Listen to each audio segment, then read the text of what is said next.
اگر آپ چینل پر پہلی بار آئے ہیں تو ابھی سبسکرائب کر کے بیل آئیکن پریس کریں اور رہیں باخبر۔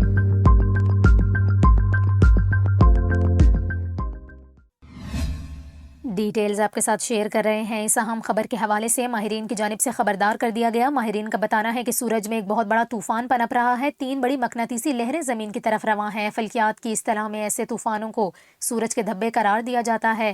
آپ کو بتائیں، ماہرین کا یہ کہنا ہے کہ سورج میں نمودار ہونے والے نئے بڑے دھبے کا مجموعی پھیلاؤ کئی لاکھ کلومیٹر ہے، یعنی یہ زمین کے رقبے سے 15 گنا ہے۔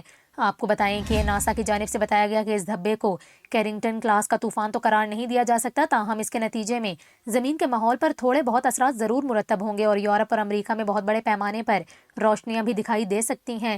سورج کے اندر پیدا ہونے والے طوفانوں کے نتیجے میں کرۂ ارض کا مقناطیسی میدان متاثر ہوتا ہے، جو مواصلاتی نظام میں خرابی پیدا کر سکتا ہے۔